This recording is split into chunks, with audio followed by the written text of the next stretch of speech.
खाए दलाली लालन की लाल पड़ी मैदान में कीचड़ रहो लुटाए निगुरे निगुरे लख गए निगुरा लिया उठ। कितने लोग घमंडी हैं, मैं तो कल्पना भी नहीं कर सकता कितना घमंड है लोगों को जो कहते हैं हमको ज्ञान की जरूरत नहीं है।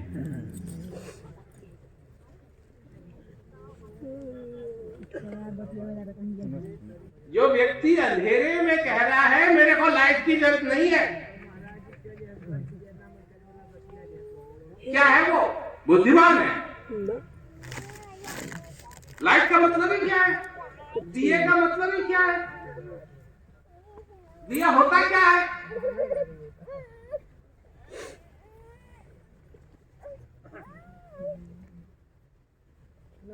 तो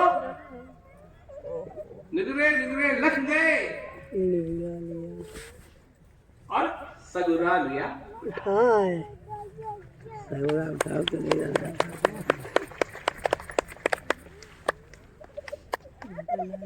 तो गुरु तो बहुत हो गए। देखो हम देखते आ रहे हैं, हमने सत्संग सुनाना शुरू किया जब हम 4 साल के हैं, 4 साल। अब टीवी में तो कोई सत्संग सुनाता नहीं था उस समय, टीवी था ही नहीं हिंदुस्तान किसी के पास था। जब 9 साल के हुए तो हमारे गुरु महाराज जी का शरीर पूरा हुआ और जो वो कर रहे थे वो जिम्मेदारी हमारे कंधों पे है।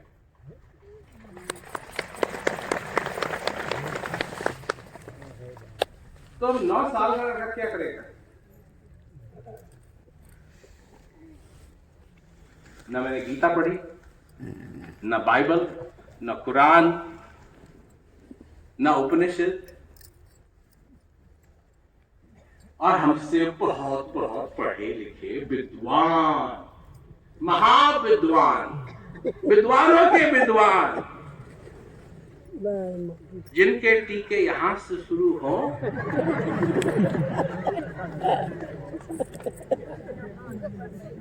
ऊपर तक चला जाए। ठीक है। अब वही बात है ना, मेरे को तो हमेशा एक चीज खटकती है, फकीरों को देखो, साधुओं को देखो, तो भगवा पहनते हैं। क्यों पहनते हैं भगवा? अपने लिए पहनते हैं या तुम्हारे लिए पहनते हैं?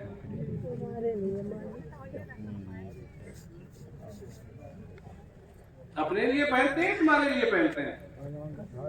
वो तुम्हारे लिए पहनते हैं। वो तुमको बताना चाहते हैं कि उन्होंने तुमको छोड़ दिया, तो छोड़ दिया तो फिर काय के लिए क्या जरूरत है कुछ भी करने की?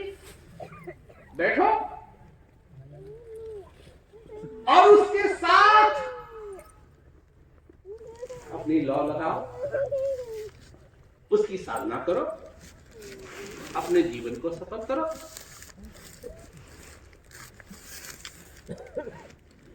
तो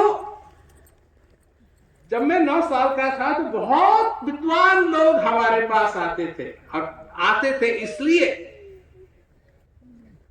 कि वो सबको बताना चाहते थे कि ये ढोंगी है। सही बात ये है। सब ढोंग है।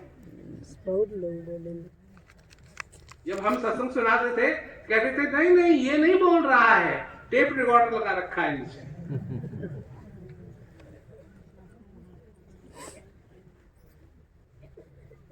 और सत्य के ठेकेदार जो अखबार, वो इन खबरों को छापते थे।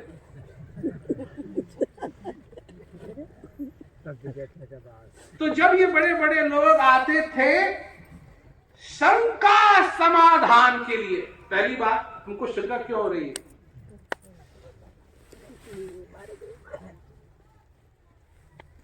तुमको शंका क्यों हो रही है? जानना क्या चाहते हो? तो प्रश्न पूछते थे। ये वहां फला फला जगह ये लिखा है, क्या मतलब हुआ उसका? मैंने कहा मेरे को क्या मालूम, मैंने तो कहा नहीं, ना मैंने लिखा, मैं कैसे बताऊं? धो देंगे सबको। भगवान कृष्ण ने ये कहा गीता में, इसका क्या मतलब है? जाओ कृष्ण से पूछो। भगवान कृष्ण ने कहा, भगवान कृष्ण से पूछो। भगवान कृष्ण ना मिले तो वेद व्यास जी से पूछो।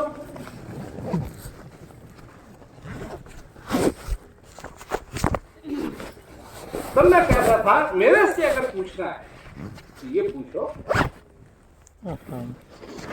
क्या आप मेरे को उस दिव्य चीज का अनुभव करा सकते हैं?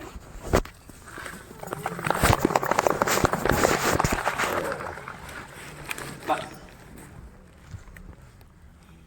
और मेरा उत्तर है ना मैं तुम्हारे घर आऊंगा, ना तुम्हारा पता लूंगा, ना मुझे तुम्हारी ईमेल चाहिए, ना मेरे तुम्हारा पिन कोड चाहिए, ना मेरे को कुछ नहीं चाहिए। जो जानकर, उस अनुभव को जान करके जो आभार तुम्हारे हृदय में प्रकट होगा,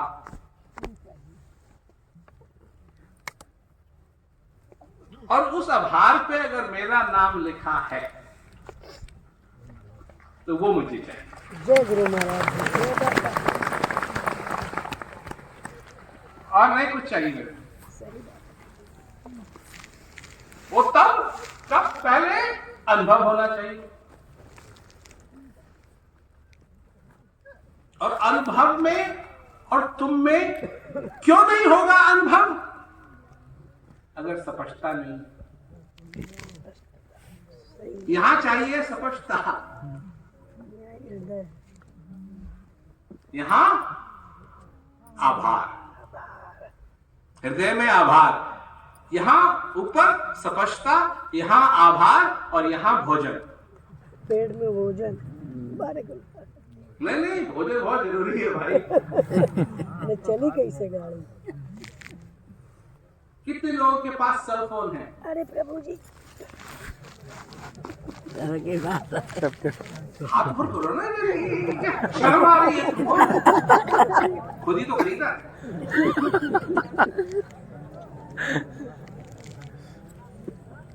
सबसे बड़ी समस्या तुम्हारे सेल फोन के साथ क्या है?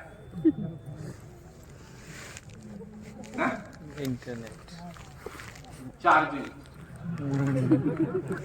नहीं, जहां जाओ चार्जिंग, जहां जाओ चार्जिंग, जहां जाओ चार्जिंग। चार्जिंग है, चार्जिंग है, चार्जिंग है, चार्जिंग है, चार्जिंग है, चार्जिंग है, चार्जिंग है। हवाई जहाज में बैठेंगे चार्जिंग है, टैक्सी में बैठेंगे चार्जिंग है, घर जाएंगे चार्जिंग है। सबसे पहले घर गए तो जैसे ही घर के अंदर आए तो इस देव को प्रणाम करना चाहिए। नहीं, क्योंकि सही सलामत पहुंच गए घर, यही प्रार्थना करके चले थे ना घर से, सही सलामत वापस आ जाएं, तो आ गए, प्रणाम नहीं करना चाहिए। और क्या करते हो? चार्जिंग।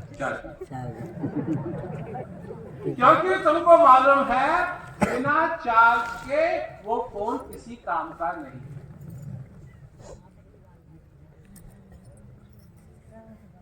और ये क्या है? इसको भी चाहिए चार्जिंग। बिना चार्जिंग के यही तो तुम किसी काम के नहीं रह जाओगे।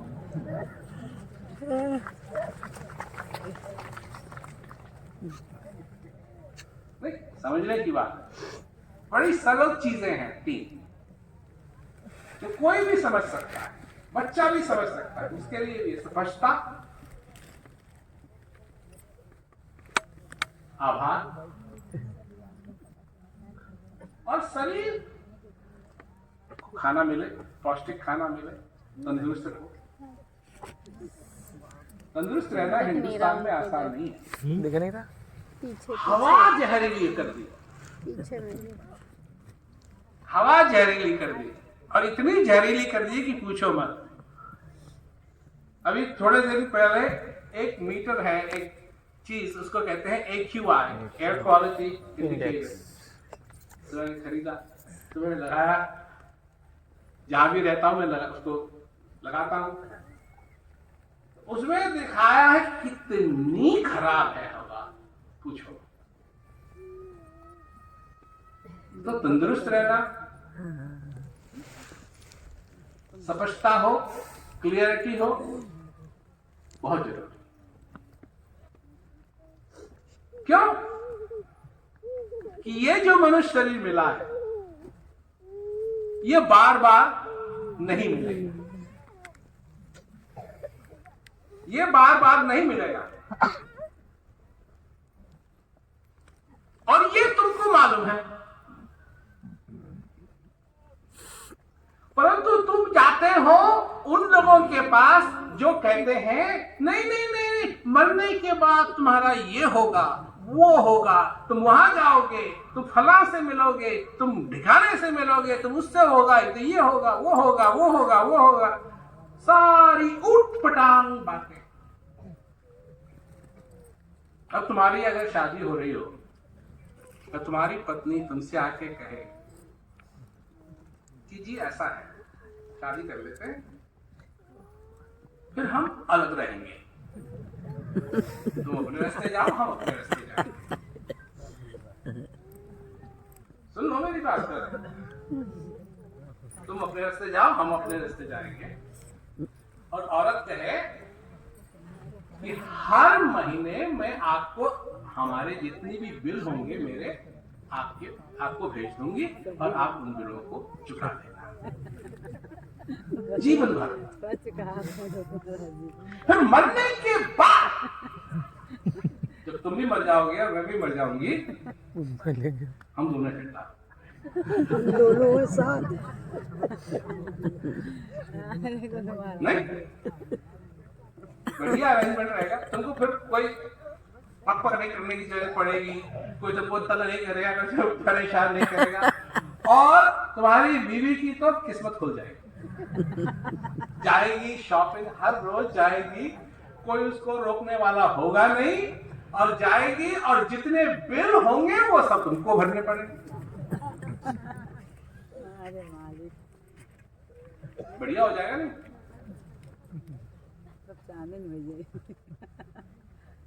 पर जीते तो तुम इसी तरीके से हो, फिर तुमको मनुष्य शरीर मिलेगा, स्वर्ग में जाओगे, नरक में नहीं जाना है।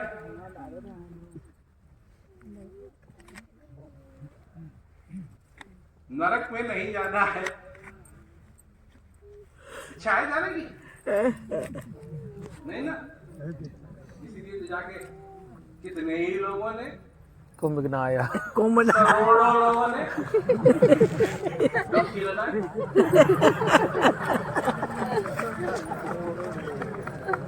देख प्रिया हम पहुंचे, और क्या होता है? स्वर्ग में गए।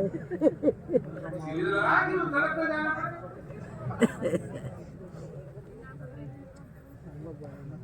तो तुमको ये है कि जब तुम्हारा शरीर पूरा हो जाएगा तो तुम कहीं हवा में तैरते हुए नजर आओगे, या क्या क्या क्या सब कुछ है।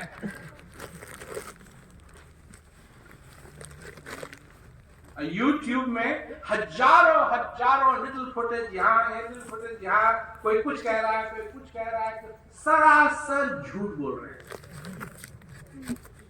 उनको खुद को नहीं मालूम है क्या, वो तुमको बताने की कोशिश कर रहे हैं ताकि तुम उनकी चैनल को देखो और वो अपने चैनल को मोनेटाइज करें। हमारी चैनल को देखोगे तो कभी तुमको मैं बोलता नजर नहीं आऊंगा कि ये सब्सक्राइब करिए और बेल आइकॉन दबाइए।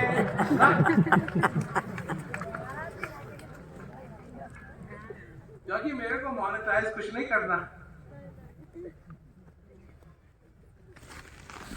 तो ये हाल है। और वो भी क्यों? उनको ये है कि वो कोई इस संसार में पैदा हुआ जिसको मालूम था कि मामा त्रिवेणी ले चलो।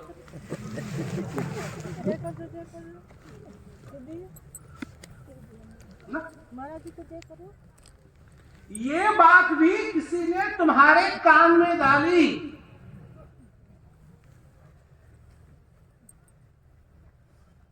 ये बात भी तुम्हारे कान में किसी ने डाली कि ये कर दोगे, ये कर दोगे, ये कर दोगे तो तुम अशुभ से बच जाओगे। जरा सोचो, तुम अशुभ से बच सकते हो? 3 कानून है। एक, तुम पैदा हुए, आज तुम जीवित हो, एक दिन तुमको जाना है, और उससे जिस दिन जाना है उससे अशुभ कोई बात हो सकती है? तो अशुभ से बचाने वाले तो बहुत हैं, पर असली में कौन बचाएगा? वो उसको तो तुम बदल ही नहीं सकते। बनाने वाले ने तुम्हारा प्रबंध ही कुछ ऐसा किया है कि एक दिन तुमको जाना है। मरने के बाद क्या होता है, नचिकेता भी ये जानना चाहता था। और यम का उत्तर क्या था? हमें नहीं और कुछ पूछ, ये मत पूछ।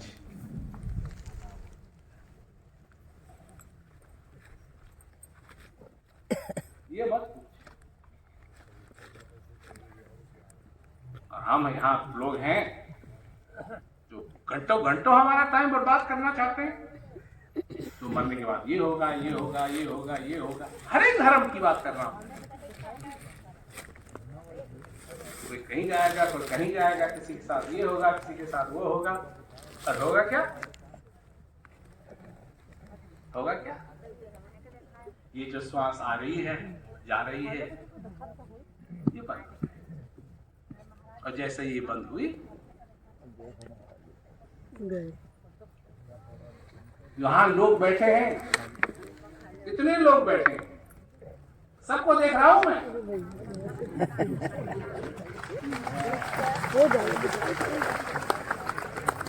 ताली बजा रहे हैं, हंस रहे हैं। क्यों? क्यों? उस चीज की वजह से जो दिखाई नहीं दे रही है। हर एक व्यक्ति यहां श्वास ले रहा है, पर मैं देख नहीं सकता हूं वो श्वास कहां है। आ रही है, जा रही है, देख नहीं सकते। डॉक्टर को भी यहां उंगली रखनी पड़ती है या आईना रखना पड़ता है ताकि वो देख सके कि श्वास ले रहा है या नहीं ले रहा है।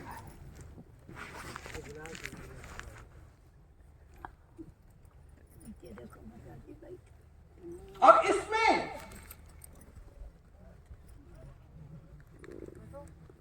ज्ञान के द्वारा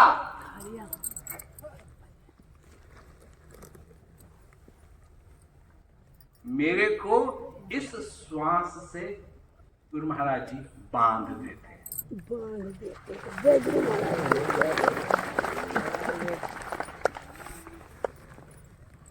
बांध देते हैं, खोल दीजिए। और जब मैं इस श्वास से बंध जाता हूं,